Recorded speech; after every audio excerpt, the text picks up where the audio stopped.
Baik, kita mulai. Assalamualaikum warahmatullahi wabarakatuh.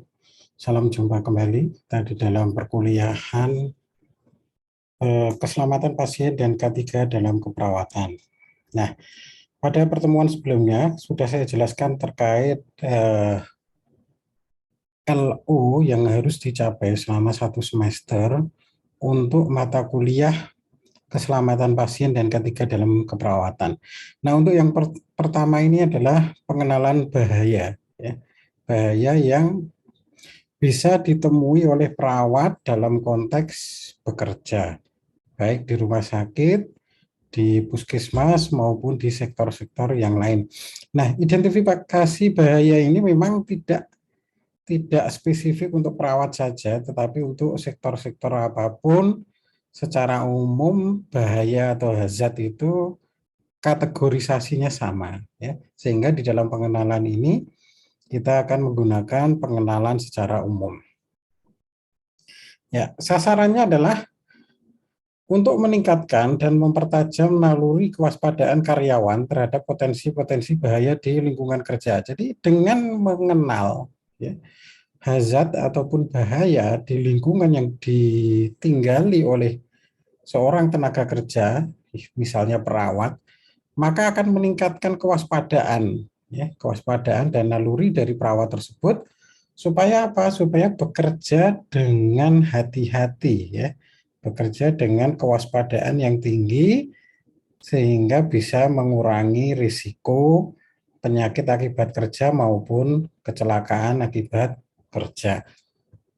Selain itu, ya, karyawan yang terlibat ataupun perawat yang terlibat itu juga bisa membuat program untuk meminimalisir bahkan mengeliminasi, menghilangkan potensi-potensi bahaya yang ada di lingkungan atau sekitarnya. Jadi tidak hanya mencegah, tetapi juga menghilangkan, ya, potensi bahaya yang ada di lingkungan kerjanya. Sasaran yang kedua adalah meningkatkan cara berpikir yang sistematis dari karyawan, ya, dalam mengendalikan hazard. Jadi dalam mengendalikan hazard ini diperlukan suatu langkah yang sistematis. Kenapa saya harus sistematis? Bisa jadi hazard itu melekat di dalam proses aktivitas sehari-hari dari pekerja. Ya. Kalau dia melekat, maka otomatis setiap hari akan muncul potensi bahaya ketika seseorang atau pekerja itu menjalankan aktivitas di tempat kerjanya. Sehingga apa? Ya sehingga tidak mungkin bahwa setiap hari selalu membuang atau mengeliminasi bahaya tersebut, ya. Karena dia muncul bagian dari proses pekerjaan. Lantas apa? Ya tadi sistem. Sebuah sistem harus terbangun. Bagaimana sistem tersebut bisa mengendalikan hazard. Nah, cara pikir ini tidak hanya harus dimiliki oleh manajemen, ya, manajemen dari perusahaan, dari rumah sakit saja, tetapi harus sampai tingkat karyawan. Yang ketiga adalah melibatkan karyawan dalam pencegahan kecelakaan.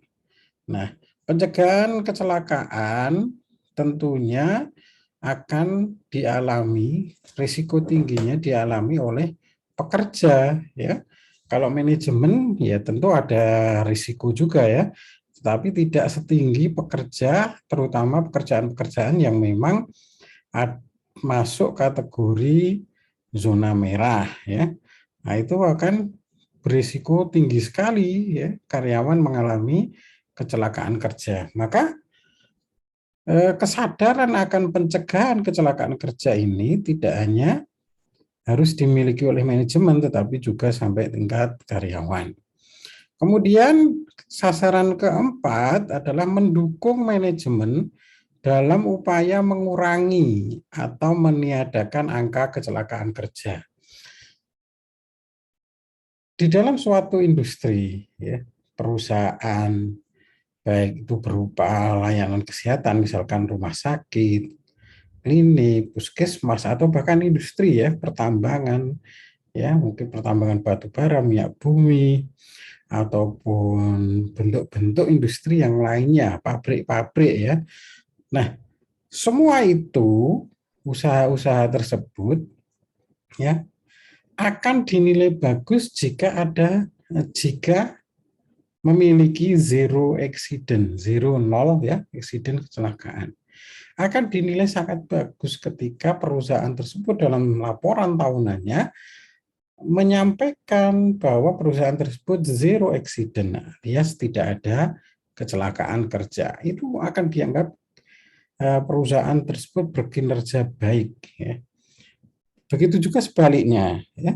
Perusahaannya mungkin bagus ya, tetapi angka kecelakaan kerjanya tinggi.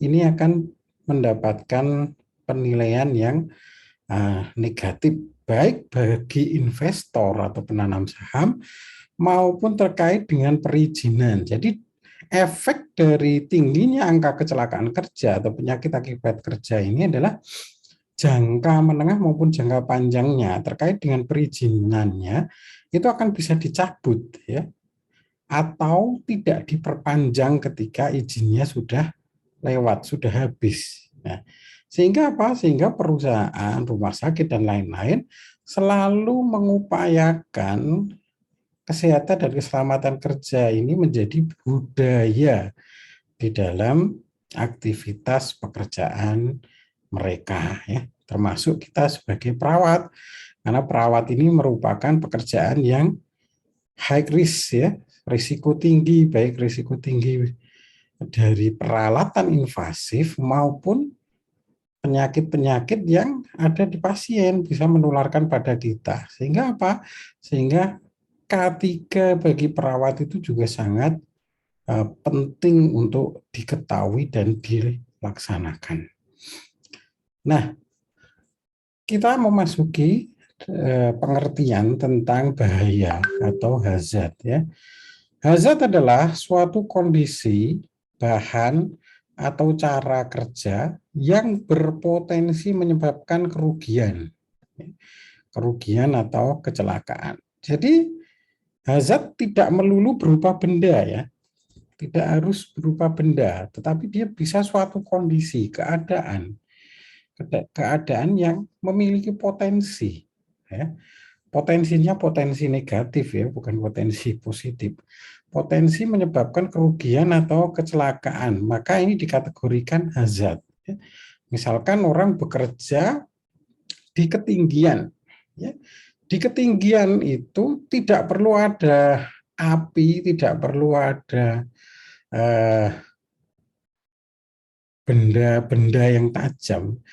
Posisi atau suatu kondisi di ketinggian itu sendiri saja sudah berpotensi untuk menyebabkan kecelakaan. Nah, ini suatu kondisi. Kemudian bahan jelas ada bahan-bahan yang dikategorikan memiliki hazard, risiko bahaya ya.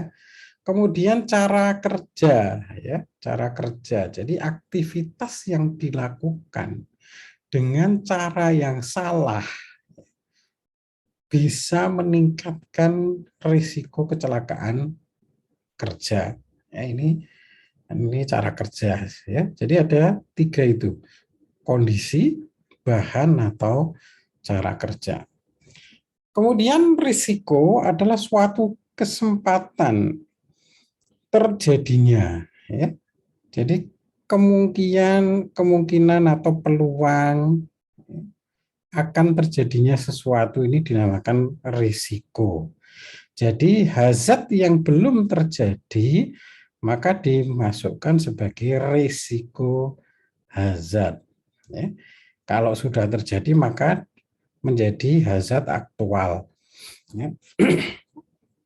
Kemudian pengertian yang ketiga yang perlu dipahami adalah safety atau keselamatan, yaitu suatu pengendalian terhadap kemungkinan kerugian akibat kecelakaan. Jadi upaya untuk mengendalikan ya, supaya tidak terjadi kerugian akibat kecelakaan ini namanya safety. Safety. Nah, bagaimana cara yang bisa dilakukan ya, dalam pengendalian bahaya potensial. Yang pertama adalah mengenali. Mengenali. Apa yang dikenali? Jenis-jenis bahaya. Jenis-jenis bahaya yang ada di sekitar pekerja atau di sekitar tenaga kerja tersebut. Kalau kita sebagai perawat, maka mengenali potensi bahaya-bahaya yang ada di lingkungan tempat perawat bekerja. Ya, misalkan ketika perawat di ruang bangsal. Di ruang bangsal apa bahaya yang mungkin bisa dialami oleh perawat? Ya, mungkin lantai licin, ya, kemudian ada benda tajam, ya, kemudian ada risiko tertular dari pasien, ya. Ini mengenali, ya, mengenali hazard berdasarkan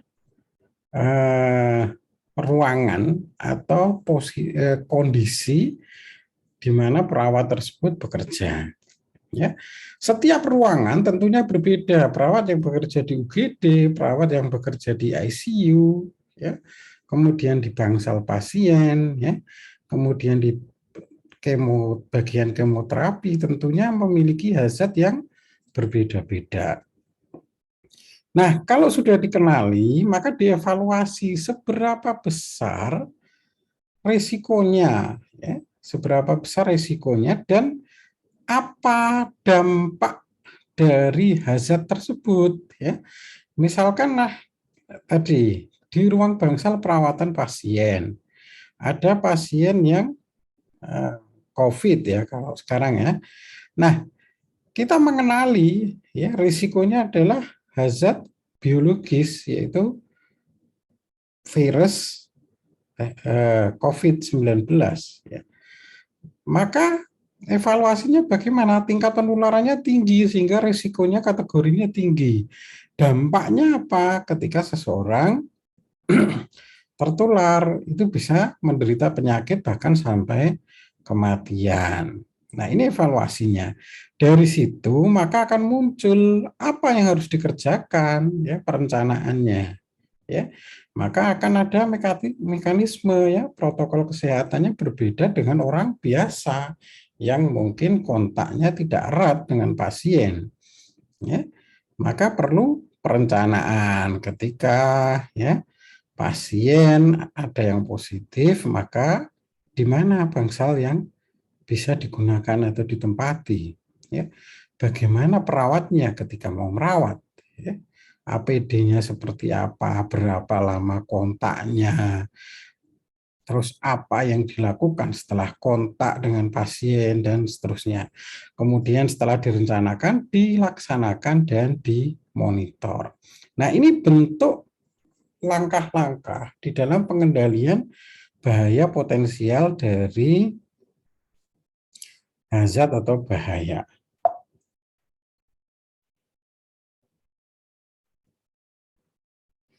Kemudian pengenalan potensi bahaya itu di mana saja? Di mana sih kita harus mengenali? Ya tentunya di setiap tempat dan setiap waktu yang berkaitan dengan proses pekerjaan kita. Bahkan ketika kita mau berangkat bekerja sampai pulang pun, ya pulang bekerja, itu masih ada potensi bahaya, ya. Sehingga di dalam jaminan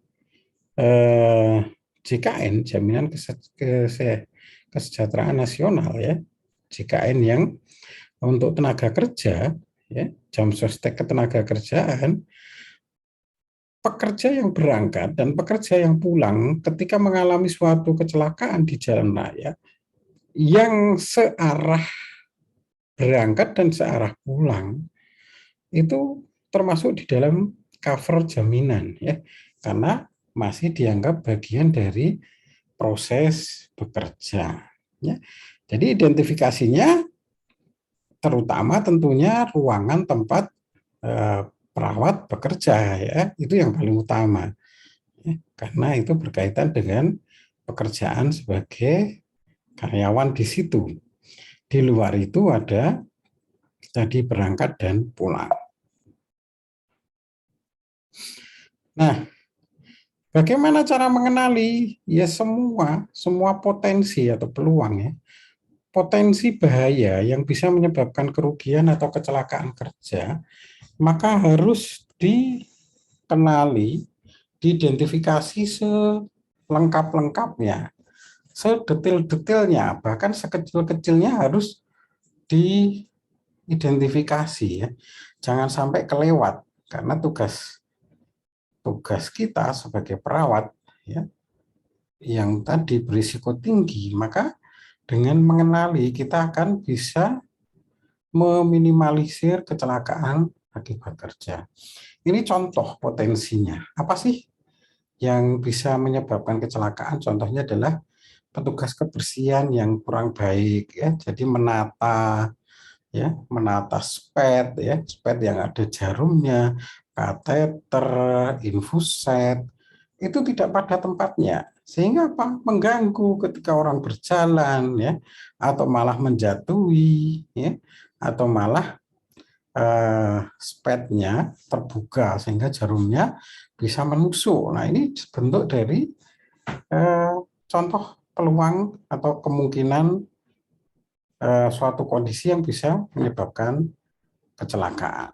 Kemudian perilaku dari karyawan baik berupa melampaui tidak sesuai dengan SOP ataupun kondisi yang dia tidak mengetahui langkah-langkah yang benar.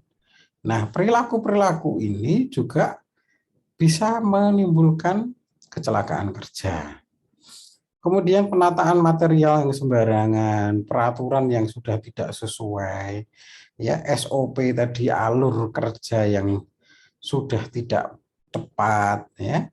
Kemudian membeli barang atau mesin atau alat yang tidak sesuai dengan spesifikasinya atau speknya tidak sesuai ya, tidak sesuai dan kualitasnya buruk. Ini juga bisa berisiko terhadap kecelakaan kerja. Kemudian bagaimana cara mengenalinya? Cara mengenalinya, langkah yang pertama adalah melakukan inspeksi rutin ataupun mendadak. Ya, jadi ada yang inspeksi rutin, ada yang mendadak. Yang mendadak terutama berkaitan dengan perilaku dan kepatuhan terhadap SOP. Nah, ini bisa dilakukan secara mendadak. Untuk apa? Untuk mengetahui apakah karyawan itu patuh terhadap SOP yang ada. Ya, karena kalau dia diinspeksi secara rutin, tentunya mereka akan membaik-baikkan SOP ya, tindakan mereka tepat sesuai SOP. Tetapi ketika tidak diinspeksi, mereka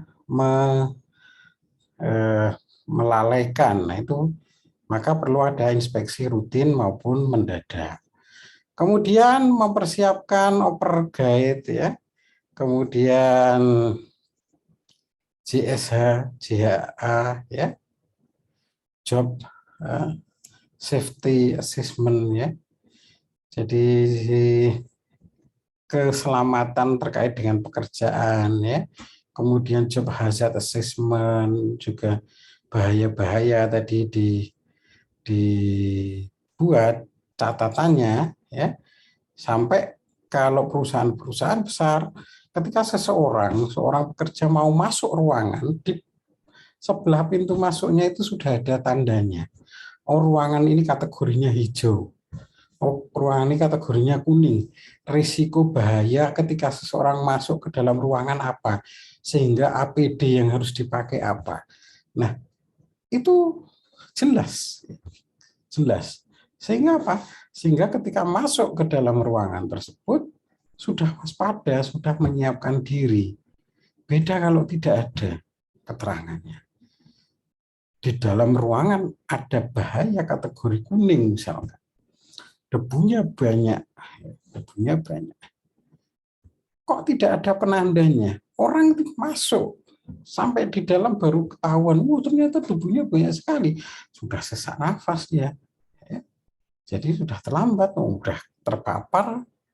Beda kalau tadi di dalamnya sudah ada penandanya. Orang masuk itu sudah menggunakan masker, ya, sudah menggunakan alat pelindung diri, ya eh, sehingga bisa dicegah.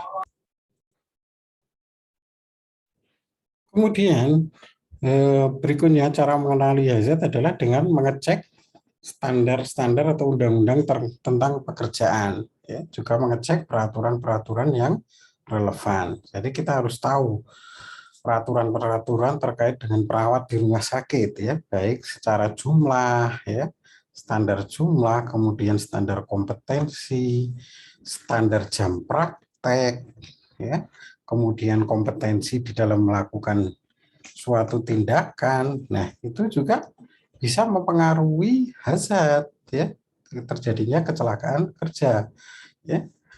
Nah, contohnya seperti ini. Ada perawat yang biasanya bekerja di bangsal dewasa. Nah, karena ada rotasi atau pergantian eh, posisi, ya, sehingga perawat tersebut kemudian dipindahkan ke ICU. Nah, tentunya kompetensi atau kemampuan yang dimiliki oleh perawat tersebut ketika pindah dari bangsal perawatan biasa ke bangsal intensif tentunya perlu upgrade, ya, perlu pembaruan, ya, update terkait dengan peralatan-peralatan di ICU, kondisi-kondisi, obat-obatan, dan penanganan pada pasien-pasien yang masuk kategori intensif. Ya. Nah, ini bisa dilakukan untuk mengenali hazard, ya. Kemudian melakukan analisa data kecelakaan yang sudah pernah terjadi sebelumnya atau di tempat lain. Kemudian melakukan preventive maintenance, ya, cek, ya. Jadi selalu melakukan pengecekan rutin untuk maintenance. Maintenance itu upaya untuk mempertahankan suatu kondisi yang baik, ya. Nah, ini perlu rutin dicek, ya. Peralatan-peralatan itu harus selalu di maintenance. Kemudian melakukan pengecekan sebelum menjalankan mesin atau peralatan bermotor, ya. Kemudian melakukan penilaian risiko dan melibatkan secara aktif karyawan, ya, dalam mengenali seluruh potensi bahaya yang ada di sekitar tempat kerja. Nah, sumber bahaya utama itu ada, yang pertama adalah people. People adalah orangnya. Kemudian equipment, peralatan, kemudian material, bahan, ya, dan environment atau lingkungan. Jadi ada 4 sumber bahaya ini, ya. Bisa dari orangnya, bisa dari peralatan yang digunakan, bisa dari bahan yang digunakan, ya, maupun dari lingkungan tempat kerja. Nah, bahaya utama potensial dikategorikan menjadi 6 ini, ya. Ada bahaya fisik, bahaya kimia, biologi, ergonomi, kemudian prosedur kerja, dan bahaya psikologis. Kita bahas satu persatu. Yang pertama adalah bahaya fisik. Bahaya fisik adalah setiap benda atau proses yang secara langsung, ya, ataupun perlahan bisa mencederai fisik ataupun bagiannya dari pekerja tersebut, ya. Contohnya kebisingan. Kebisingan itu tidak langsung mungkin, ya, perlahan-lahan, tetapi ketika kebisingan itu memapar, ya, memberikan paparan yang terus-menerus, maka secara bertahap akan terjadi penurunan fungsi pendengaran, ya. Kemudian mesin tanpa pelindung, ya, ya, itu juga bisa berbahaya. Mungkin mesin yang sangat panas, tidak ada pelindungnya, orang, ya, nyenggol, maka akan terjadi luka bakar. Ya. Kemudian benda-benda yang menghalangi jalan, penerangan yang tidak memadai, ada kemudian peralatan yang ada getaran tingginya, ya. Kemudian permukaan yang licin, panas maupun radiasi. Ini termasuk kategori bahaya fisik. Ya. Kemudian untuk penilaiannya ada namanya NAB atau nilai ambang batas. Ya. Setiap bahaya itu bisa ada eh, angka nilainya, satuannya. Ya. Seperti kebisingan ini ada satuannya desibel. Ya. Nah, yang normal orang itu terpapar 85 ke bawah. Ya. Suara kebisingan yang normal itu 85 ke bawah. Kalau 85 saja, maka maksimal sehari hanya terpapar 8 jam. Lebih dari itu juga berbahaya. Dalam artian bisa menyebabkan gangguan pendengaran. Kalau di bawah itu bagaimana? Aman. Ya. Jadi kalau seseorang terpapar dengan suara 85 desibel, maka maksimal paparannya 8 hari. Kalau 90 desibel, 8 jam bukan hari ya, 90 desibel maka paparannya 4 jam dan seterusnya. Ya. Nah, ini ada nilai ambang batas. Sumbernya bagaimana? Kalau di rumah sakit ya ada generator, ada genset ya maksudnya. Kemudian mesin-mesin medis ya, ruang untuk sterilisasi ya. Nah, itu bisa menimbulkan kebisingan. Mungkin secara tidak langsung kalau ke perawat ya, tetapi kan di rumah sakit tidak hanya perawat ya. Nah, itu bisa memberikan paparan. Maka perlu upaya ya untuk mengukur, ini namanya ada noise meter, decibel meter ya. Jadi alat untuk mengukur kebisingan di suatu tempat atau ruangan. Nah, kalau diukur ternyata 90 desibel, maka perlu upaya bagaimana menurunkan kebisingan atau menggunakan APD ya. Nah, itu nanti kita bahas di waktu lain. Kemudian getaran ya, ada kompresor, hand rod cutter kalau ini di industri ya. Hand rod cutter itu pemotong ini aspal itu ya. Nah, unclamping piping, jadi ini kalau orang-orang bekerja di industri perminyakan ya, maka ada mesin-mesin yang bergetar seperti ini. Ini memiliki risiko merusak paru-paru ya. Tuh. Kemudian kalau di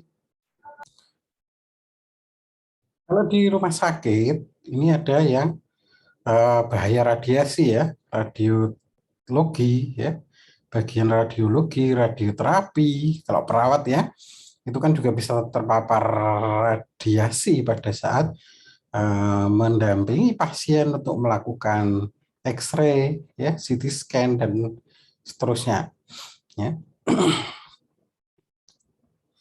Kemudian tadi peralatan tidak berpelindung, kemudian penerangan kurang, ya, korsleting listrik, ya, karena terkelupas dan lainnya. Kemudian bahaya kimia, ya, bahaya kimia adalah setiap bahan kimia yang mampu menyebabkan cedera tubuh, sakit atau kematian, atau perubahan perilaku maupun penurunan kepekaan seseorang. Ya. Risiko ini terdapat pada bahan-bahan kimia, golongan berbahaya dan beracun. Ya, kalau di rumah sakit, limbah B3, ya, bahan berbahaya dan beracun. Ya. Nah, ini kalau secara umum ada pelarut asbestos, metal dioksida, kadmium, silika, dan lain-lain.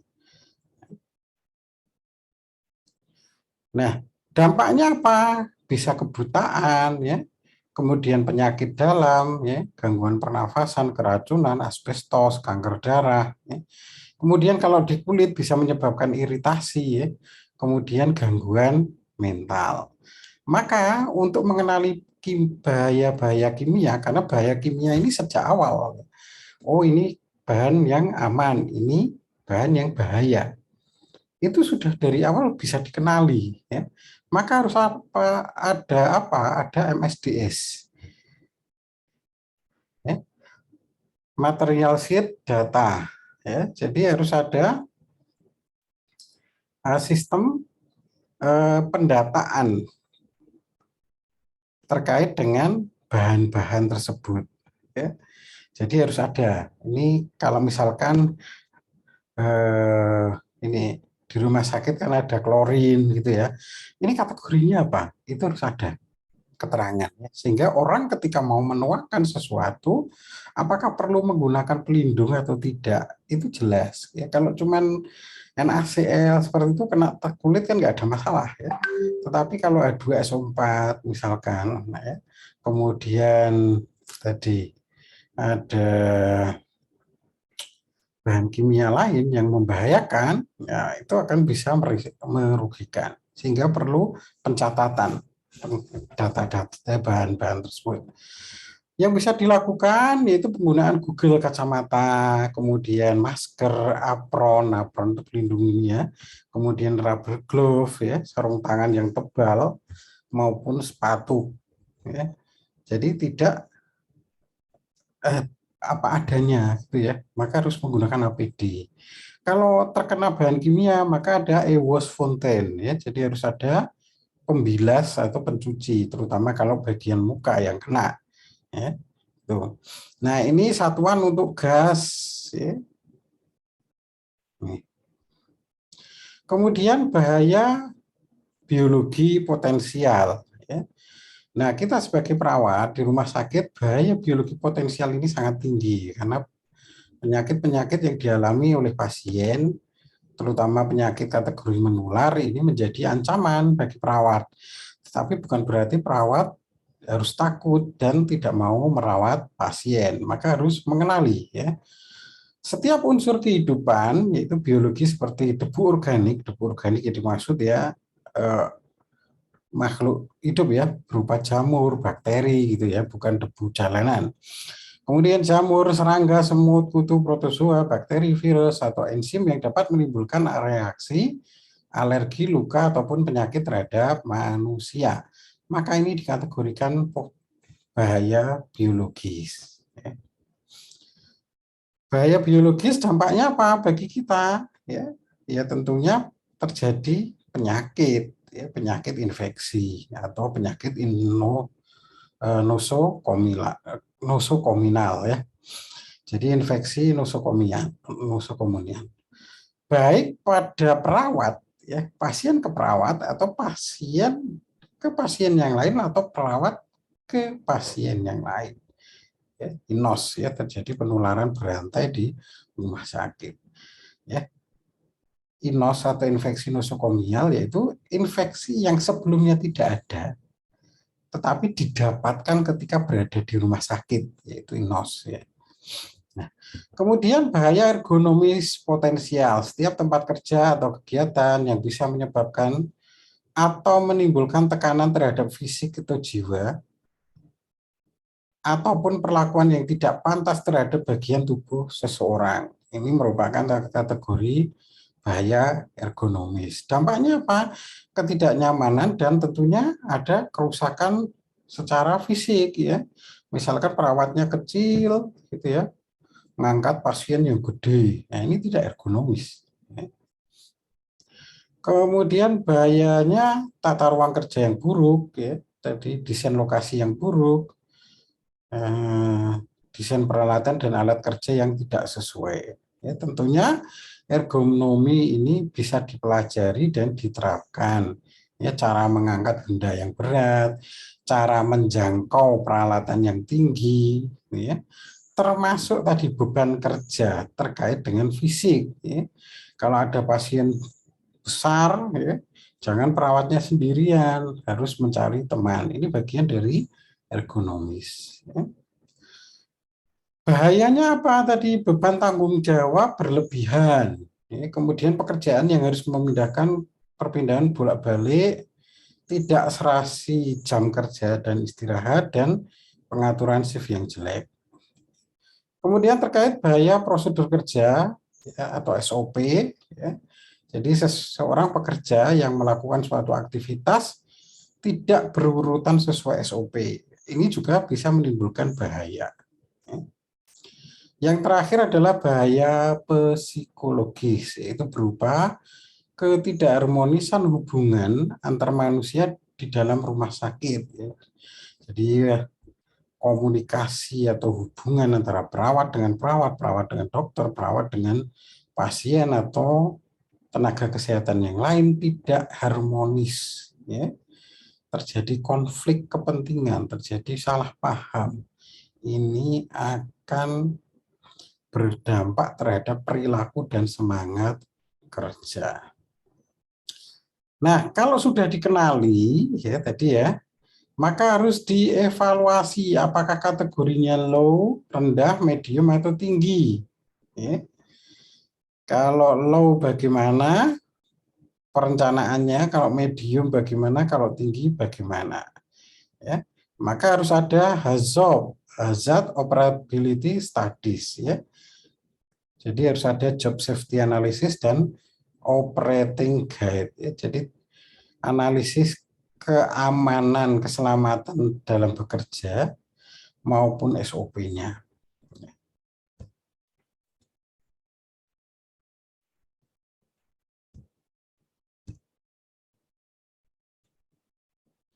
Ya, kemudian nanti perencanaan, ya, implementasi tentunya tadi perlu dilakukan ya sebelum dievaluasi.